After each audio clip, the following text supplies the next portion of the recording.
Hello everyone. In last video we are discussed here about development of dicot and monocot embryo and endosperm. In today's lecture we are going to discuss here about seed and fruit development.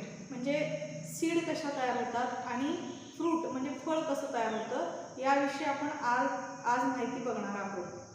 यामध्ये the goal of reproduction म्हणजे प्रजनन होणे आणि त्या प्रजननाचा उद्देशच असा आहे की in every living organism including plants is to create offsprings for the next generation. म्हणजे प्रजनन रिप्रोडक्शनचा मेन गोल आहे, मेन उद्देशच आहे की प्रत्येक लिव्हिंग ऑर्गॅनिझमचा, मग ते प्लांट असू दे किंवा ॲनिमल असू दे, की त्यांच्यापासून नवीन ऑर्गॅनिझम तयार व्हायला पाहिजे, नवीन ऑफस्प्रिंग तयार व्हायला पाहिजे, पुढची पिढी तयार व्हायला पाहिजे, हा त्याचा मेन उद्देश आहे. One of the ways that plants produce offspring is by forming making seeds.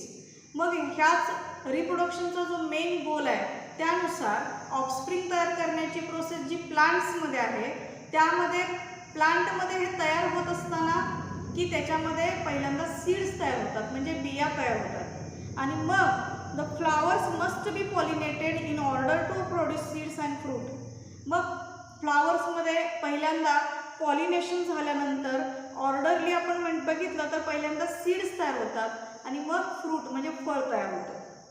Seed development is initiated by, यामध्ये बिया ज्या तयार होतात, सीड डेव्हलपमेंट जे होते ती पहिल्यांदा सीडची डेव्हलपमेंट ही फर्टिलायझेशननुसार होत असते, फलनक्रियेद्वारे होत असतं. The integuments of the fertiliser ovule. आता आपण काल जे ओव्ह्यूलचं स्ट्रक्चर बघितलं की त्याच्यामध्ये जे इंटुगमेंट्स आहेत, आउटर इंटुगमेंट अँड इनर इंटुगमेंट, त्या इंटुगमेंटच फर्टिलायझेशन नंतर फर्टिलायझर ओव्ह्यूलचं ते इंटुगमेंट आहे तसे राहतात, persist. The integument of the fertiliser ovule persist and get transformed, आणि त्याचं ट्रान्सफॉर्मेशन कशामध्ये होतं, सीड कोटमध्ये होतं. सीड कोट म्हणजे बीचं वरचं कवर तयार होतं त्याच्यापासून, of mature seed. Mature seed म्हणजे बीचं जे वरचं एक परिपक्व बी जे असते त्याच्या वरचं जे कवरिंग आहे, वरचं जे टर्फल आहे ते काय होतं, ते ह्या इंटुगमेंटपासून तयार होतं. Seed sometime consist of two distinct coverings. काही वेळेला ह्या बियांना दोन कवरिंग्स असतात. आउटर सीड कोट, बाहेरचं जे कवरिंग असतं त्याला आपण सीड कोट म्हणणार आहे. आणखीन इन्नर आणि seed coat the testa and inner thin membranous tegmen. बाहेरच्या कवरिंगला आपण टेस्टा आणि आतील कवरिंगला आपण टेगमन असं म्हणणार आहे. The nucellus in the ovule may persist in some genera like black pepper and beet as a thin papery layer called a perisperm. आता काही फळांमध्ये आपण बघितलं, काही ओव्ह्यूलचे जे न्यूसेलसचा पार्ट असतो म्हणजे एम्ब्रियो सॅकच्या बाहेरचा जो न्यूसेलसचा पार्ट आहे त्याचा रूपांतर हे ब्लॅक पेपरमध्ये आणि बीटमध्ये जर आपण हे जर बघितलं तर हा न्यूसेलस जो असतो तो पेपरी लेअर आहे. पेपरी म्हणजे अतिशय थिन लेअर आहे आणि त्यालाच आपण पेरिस्पर्म म्हणजे त्याच्यापासून पेरिस्पर्म तयार होतो. In some seeds the food preserve in the endosperm are partially used in the development of an embryo. आता जर आपण बघितलं तर बऱ्यापैकी सीड्समध्ये, बियांमध्ये त्याचं जे इंडोस्पर्म आहे त्या इंडोस्पर्ममध्ये त्याचं अन्न साठवलेलं असतं, म्हणजेच त्याचं न्यूट्रिशियस मटेरियल त्या इंडोस्पर्ममध्ये साठवलेलं असतं आणि त्याचा उपयोग त्या एम्ब्रिओच्या वाढीसाठी होत असतो. म्हणजे एम्ब्रिओची जी वाढ आहे त्याच्या डेव्हलपमेंटसाठी ह्या इंडोस्पर्मचा वापर केला जातो. आणि त्यामुळं obviously in such seeds the endosperm remains conspicuous and fills a greater part of the seed. आणि त्यामुळं काही बियांमध्ये हा इंडोस्पर्म हिडन कंडिशनमध्ये असतो आणि तो खूप कालावधीसाठी त्यामध्ये शिल्लक राहतो. म्हणजे एम्ब्रिओची पूर्ण डेव्हलपमेंट होईपर्यंत तो शेवटपर्यंत शिल्लक राहतो. तर त्याच्यामुळं एकूण त्या बियांचे त्या इंडोस्पर्मच्या प्रेझेन्सवरून एकूण त्याचे दोन प्रकार पडतात. एक पहिला आहे ज्यावेळेला इंडोस्पर्म हा होल एम्ब्रिओची डेव्हलपमेंट होईपर्यंत जर तो टिकून असेल तर त्याला इंडोस्पर्मिक सीड किंवा इंडोस्पर्मलाच त्याच्यामध्ये अल्ब्युमिन नावाचं प्रोटीन प्रेझेंट असतं, म्हणून आपण त्याला अल्ब्युमिनस सीड असं पण म्हणतो.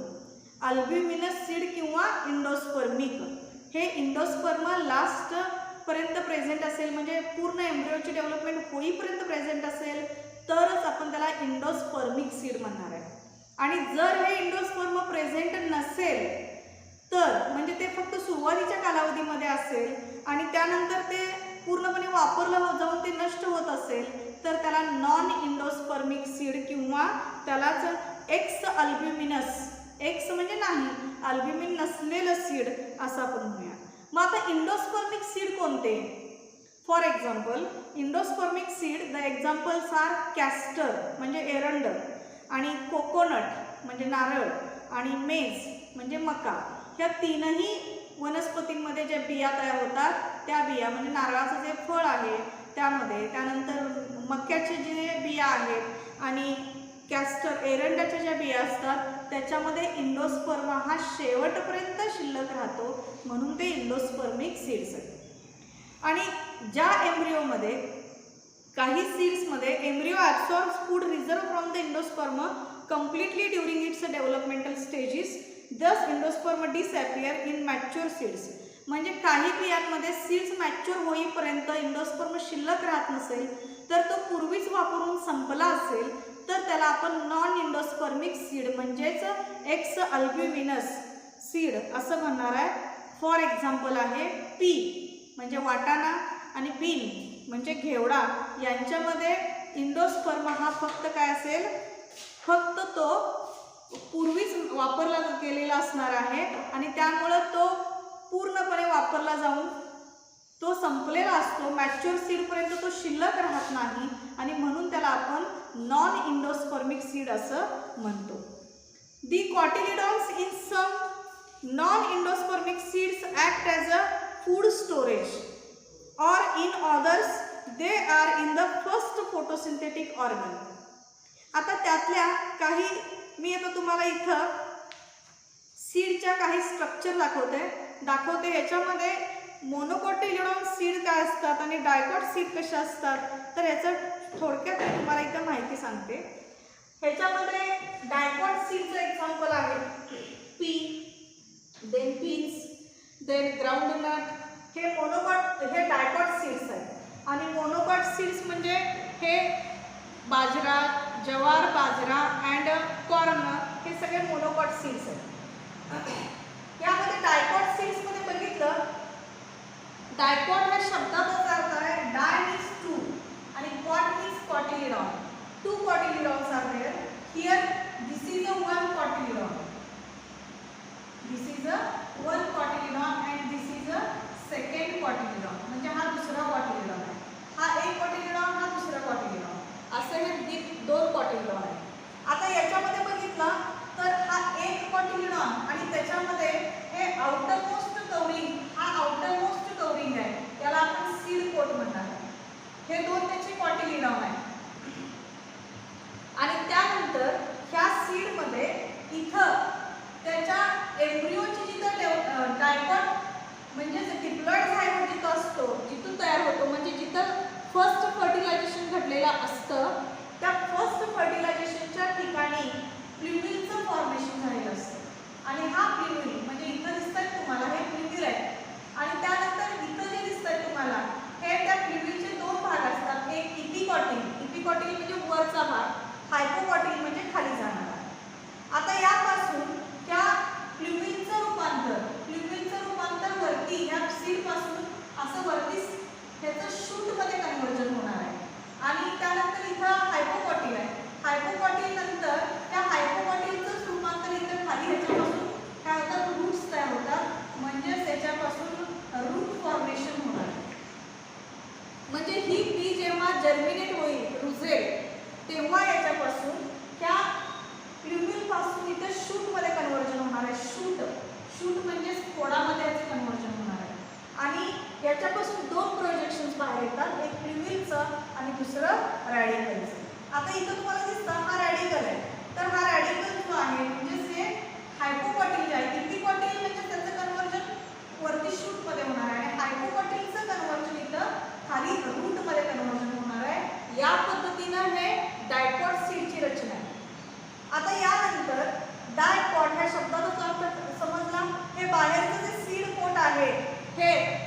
मॅच्युअर ओव्हिलचे जे आउटर इंटुगमेंट आणि इनर इंटुगमेंट होते ते आउटर इंटुगमेंट तसेच परसिस्ट राहतात, म्हणजे कायमचे तसेच राहतात आणि त्याचं कन्वर्जन हे हार्ड सीड कोटमध्ये होतं. ह्या सीड कोटमुळं या आतल्या इंडोस्पर्मची काय होते प्रोटेक्शन होते. आता यानंतर डायकॉट सीड नंतर आपण मोनोकॉट सीडची फिगर बघूया.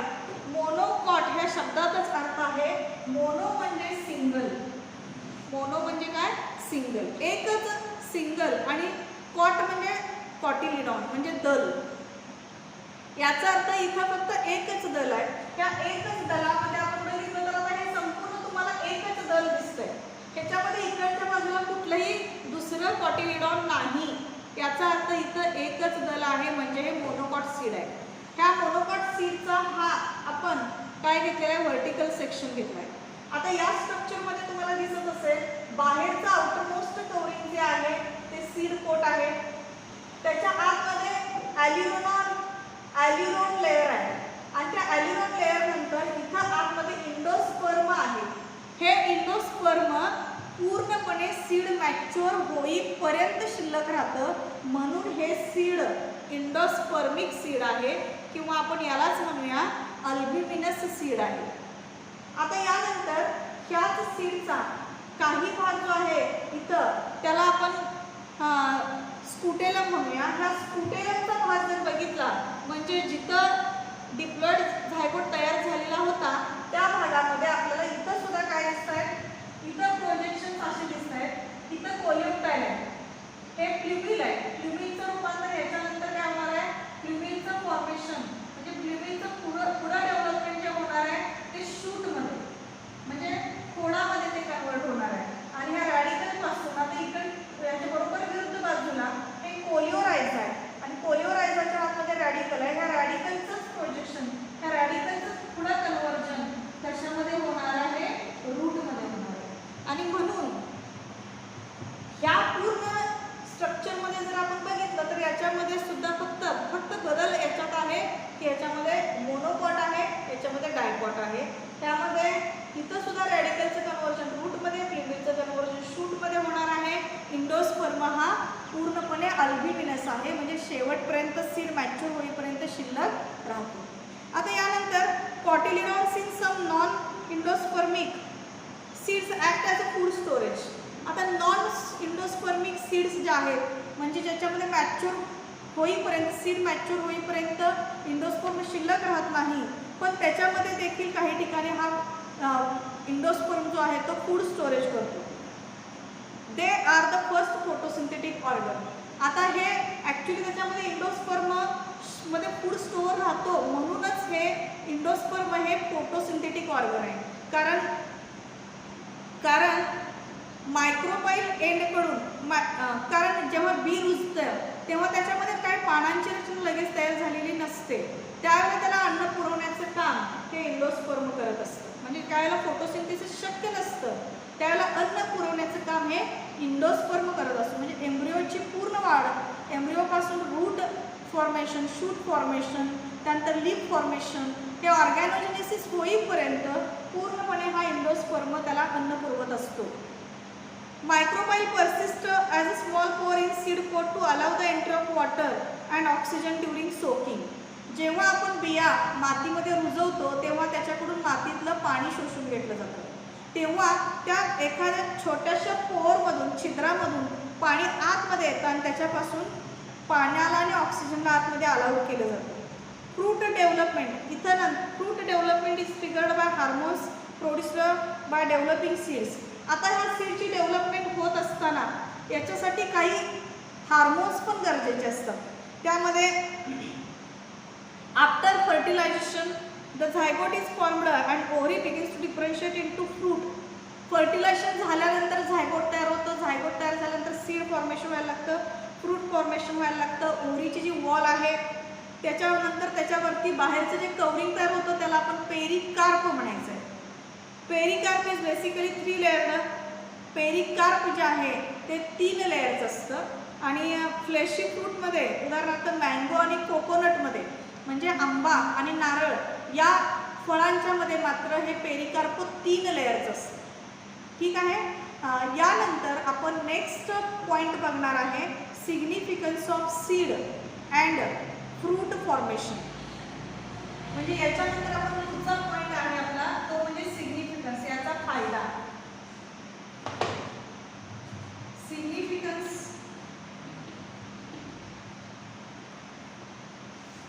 ऑफ सीड म्हणजे बी आणि फळ तयार होण्याचे फायदे काय असतात. तर याच्यासाठी fruit formation, seed and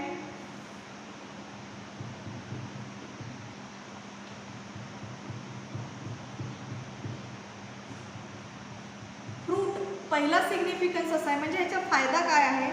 fruits provide nourishment to the developing seeds. फळ जे तयार होतं ते डेव्हलपिंग सीड्सना नरिशमेंट करतं, म्हणजेच आधार देण्याचं काम करतं. न्यूट्रिशियस मटेरियल, नरिशमेंट म्हणजेच अन्न पुरवण्याचं काम करतं. Fruits protect the seed in immature condition. Seeds जेव्हा इमॅच्युअर कंडिशन मध्ये असतात, अपरिपक्व असतात, तेव्हा फ्रूट्स त्याला काय करतात, प्रोटेक्ट करतात. सीड्स सर्व as a important propagating organs. बिया ज्या आहेत त्या अतिशय महत्त्वाचे ऑर्गन्स आहेत प्लांटमधल्या, कारण त्याच्यापासूनच नवीन जनरेशनची सुरुवात होते. Seeds and fruits develop special devices for the dispersal and thus help in the distribution of the species. बियांच्यामुळंच फळांमध्ये डिस्ट्रीब्युशन होऊ शकतं, म्हणजे आणि प्लांटचं सुद्धा डिस्ट्रीब्युशन होऊ शकतं, आणि त्याच्यासाठी त्याच्याकडे स्पेशल डिव्हाइसेस पण असतात. आणि म्हणून सीड्स आणि फ्रूट्स, कारण फ्रूट्स हे सीडचं प्रोटेक्शन करतात आणि सीड्समुळं वनस्पतीमध्ये नवीन जनरेशन येण्यासाठी मदत होत असते. आणि त्यामुळं प्लांटचं एक्झिस्टन्स म्हणजे वनस्पतींचं पृथ्वीवरचं अस्तित्व हे फक्त आणि फक्त सीड्समुळं शक्य आहे. ठीक आहे. आता यानंतर आपण आणखीन एक कन्सेप्ट सीडच्या बाबतीत बघणार आहे, तो म्हणजे डॉर्मन्सी. डॉर्मन्सी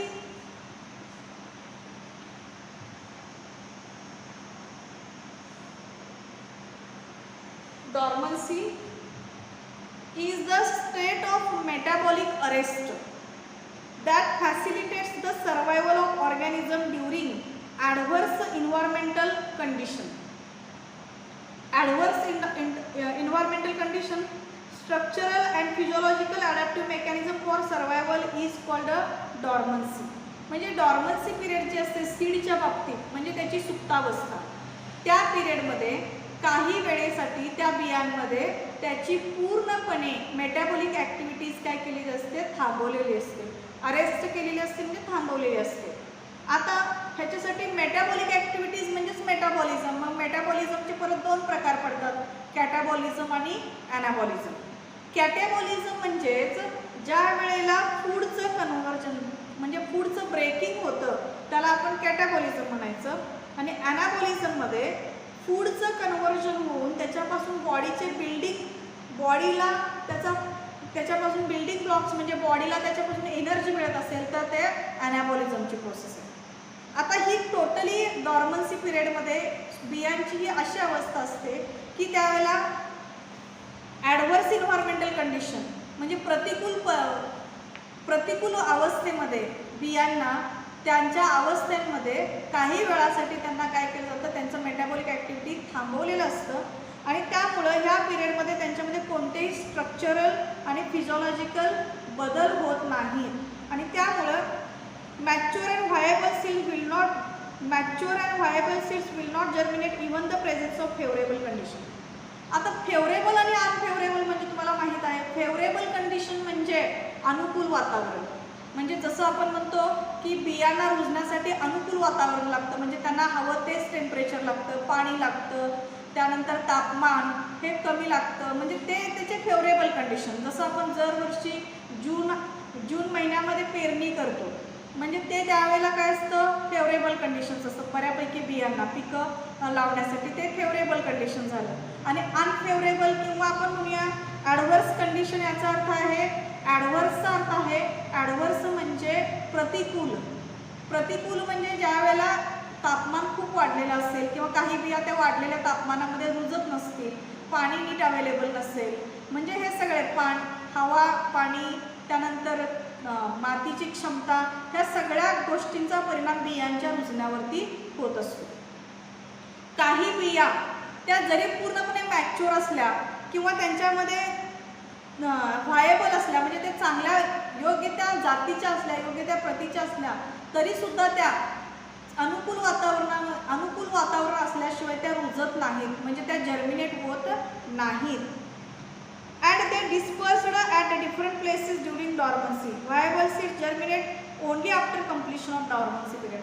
आता व्हायबल सीड्स म्हणजे जे चांगल्या प्रतीच्या बिया असतात ते त्यांची जर्मिनेटिव्ह म्हणजे त्यांचा डॉर्मन्सी पिरियड कंप्लीट झाल्याशिवाय, पूर्ण झाल्याशिवाय त्या अजिबात रुजत नाहीत, म्हणजे त्या जर्मिनेट होत नाहीत. म्हणजे जरी आपण त्या मॅच्युअर होण्या अगोदर ज्या पेरल्या अशा बिया त्या रुजत नाहीत, म्हणजे त्या जर्मिनेट होणार नाहीत आणि त्यांच्यापासून कोणत्याही प्रकारची पिकं आपल्याला घेता येत नाही. म्हणून लक्षात ठेवा, कोणतंही पीक आल्यानंतर त्या बिया ज्या असतात त्यांना काही कालावधीसाठी आपल्याला स्टोअर करावं लागतं, म्हणजे त्या लगेच रुजत नाहीत, म्हणजे त्याचा लगेच पेरणीसाठी वापर करता येत नाही. आता त्यानंतर पुढचा कन्सेप्ट आहे ॲपोमिक्सिस.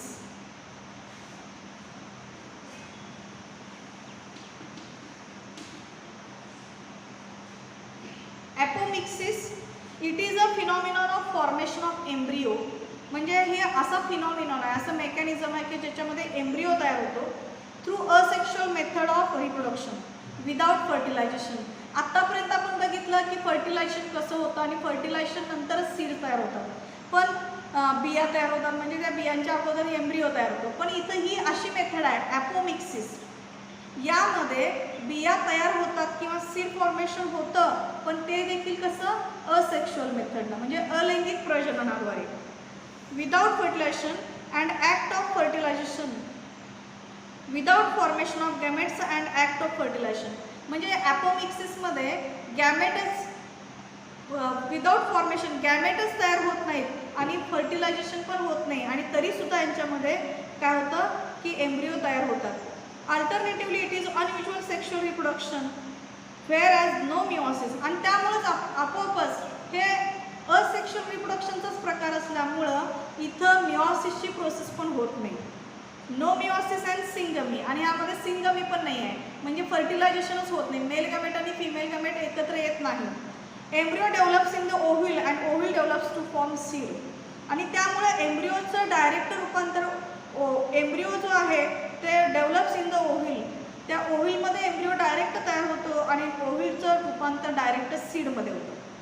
इन ॲपोमिक्सिस, या ॲपोमिक्सिस या मेथडमध्ये when a gametophyte opens organ or cell produces embryo-like structure without fertilization, it is formed as a apogamy. म्हणजे फर्टिलायझेशन न होता जर गॅमेटोफाइटमध्ये cell produces embryo like structure without fertilisation, म्हणजे इथं ओव्हिलमध्ये गॅमेटोफाइट ऑर्गन्स जे आहेत किंवा सेल जे आहेत त्याच्यापासून एम्ब्रियो तयार होतो आणि फर्टिलायझेशन न होता एम्ब्रियो तयार होतो, म्हणून ह्याला आपण ॲपोगॅमी असं पण म्हणणार आहे. म्हणजे फर्टिलायझेशन होणार नाही आहे पण एम्ब्रियो तयार होतो. Similarly when diploid sporophyte cell produces a diploid gametophyte. आता आपण डिप्लॉइड सेलमध्ये सुद्धा डिप्लॉइड स्पोरोफाइट सेल, डिप्लॉइड म्हणजे 2n कंडिशनचा, आणि त्या 2n कंडिशनच्या स्पोरोफाइट सेलमध्ये डिप्लॉइड गॅमेटोफाइट तयार होतो विदाउट अंडरगोईंग मिओसिस. तिथं मिओसिस न होता जर डायरेक्ट डिप्लॉइड गॅमेटोफाइट तयार होत असेल तर त्याला आपण ॲपोस्पोरी म्हणणार आहे. ॲपोस्पोरीची जी प्रोसेस आहे ती आपल्याला ऑरेंज आणि मँगो या वनस्पतींमध्ये म्हणजे आंबा आणि संत्री या वनस्पतींमध्ये आपल्याला दिसून येते ॲपोस्पोरी. म्हणजे तिथं फर्टिलायझेशन होत नाही आणि त्यामुळं त्याच्यामध्ये काय होतं, फर्टिलायझेशन न होता आपल्याला ही फळं तयार होतात. हे असेक्शुअल मेथड आहे. त्यानंतर ॲपोमिक्सिसचे पुन्हा 2 प्रकार आहेत, रिकरंट ॲपोमिक्सिस, नॉन रिकरंट ॲपोमिक्सिस आणि ॲडव्हेंटिटिव्ह एम्ब्रियोनी. आता यानंतर आपण पार्थेनोकार्पी सुद्धा कन्सेप्ट हा याच पद्धतीनं आहे. पार्थेनोकार्पी या शब्दाचाच अर्थ आहे फ्रूट डेव्हलपमेंट विदाउट फर्टिलायझेशन. किती सोपं कन्सेप्ट आहे बघा. Parthenocarpy means here this term coined by Noll 1902. It is the condition in which fruit is developed without fertilization of process of fertilization. म्हणजे फर्टिलायझेशनची प्रोसेस न होता तिथं डायरेक्ट फळ तयार होतं. आता बघा हाच कन्सेप्ट, फर्टिलायझेशन न होता बी तयार होतं म्हणजे सीड तयार होत असेल तर त्याला आपण ॲपोमिक्सिस म्हणणार, आणि फर्टिलायझेशन न होता फळ तयार होत असेल तर आपण त्याला पार्थेनोकार्पी म्हणणार आहे. असे उदाहरणं जे आहेत, मग पार्थेनोकार्पिक फ्रूट म्हणजे जी फळं आहेत की ज्यांच्यामध्ये फर्टिलायझेशन न होता ती फळं तयार होतात, त्याच्यामध्ये उदाहरणं आहे पायनॅपल, बनाना, केळी, पपया म्हणजे पपई, ह्या सगळ्यांमध्ये फर्टिलायझेशन होत नाही पण फळ तयार होतं. म्हणजे या वनस्पतींमध्ये प्लासेंटल टिश्यू जे असतात म्हणजे अनफर्टिलायझ्ड ओव्हरी, म्हणजे फलन न होणारी जी ओव्हरी असते त्या ओव्हरीमध्ये म्हणजेच त्या बीजाणूमध्ये ऑक्झिन नावाचा हार्मोन आहे. ऑक्झिन नेहमी लक्षात ठेवायचं, ऑक्झिन हा ग्रोथ प्रमोटर हार्मोन आहे, वनस्पतीचा संप्रेरक आहे की ज्याच्यामध्ये indole acetic acid IAA, indole 3 acetic acid हा काय असतो, ओव्हरीच्या डेव्हलपमेंटसाठी, ओव्हरीला आणि फ्रूटच्या डेव्हलपमेंटसाठी इन्करेज करतो म्हणजे वाढवतो. हा ग्रोथ प्रमोटर असल्यामुळं तो काय करतो, ओव्हरीला वाढावं आणि फ्रूटला सुद्धा फॉर्मेशन होण्यासाठी मदत करतो.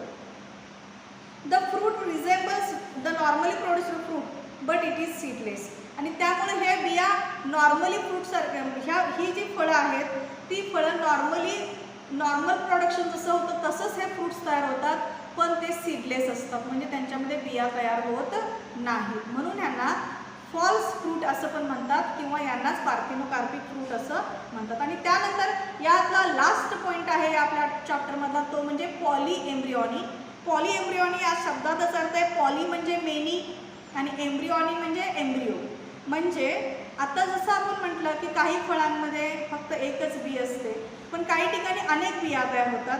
It is the development of more than one embryo, म्हणजे जर ज्याच्यामध्ये एकापेक्षा जास्त एम्ब्रियो तयार होत असतील इनसाइड द सीड, म्हणजे बीच्या आतमध्ये अनेक एम्ब्रियो तयार होत असतील तर त्या कंडिशनला आपण पॉलीएम्ब्रियॉनी म्हणणार आहे. पहिल्यांदा याचा शोध लिव्हनहुकनी 1719 मध्ये लावलेला आहे.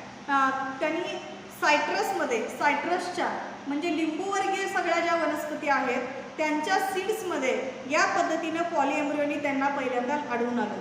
It is occurrence of more than one embryo in a seed, such consequently results in emergence of multiple seedlings. त्यांना असं लक्षात आलं की इथं लिंबूवर्गीय वनस्पतींमध्ये एम्ब्रियो, सीडच्या आतमध्ये जो एम्ब्रियो आहे त्याच्यामध्ये खूप मोठ्या प्रमाणात सीडलिंग तयार होतात, मल्टिपल सीडलिंग म्हणजे भरपूर रोपं तयार होतात, आणि त्यामुळं त्या मल्टिपल म्हणजे अनेक सीडलिंग, अनेक रोपं तयार होतात, आणि त्यामुळं आपण याला पॉलीएम्ब्रियॉनी असं म्हणणार आहे. The additional embryos result from the differentiation and development of various maternal and zygotic tissue associated with ovule of seed. Polyembryony may be true और false depending upon the whether many embryos arise in the same embryo sac or in different embryo sac in the same ovule. आता पॉलीएम्ब्रियॉनीमध्ये ओव्ह्यूलमध्ये same, false आणि true म्हणजे embryo हे जे आहेत ते embryo false आहेत ते ट्रू आहेत ह्याच्यानुसार त्याच्यामध्ये डेव्हलपमेंट दिसून येते.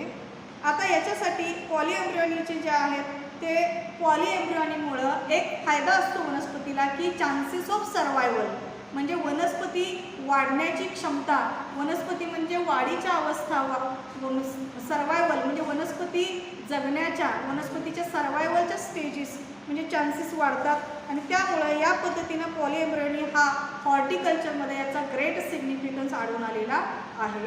इथं आपण थांबूया. थँक्यू.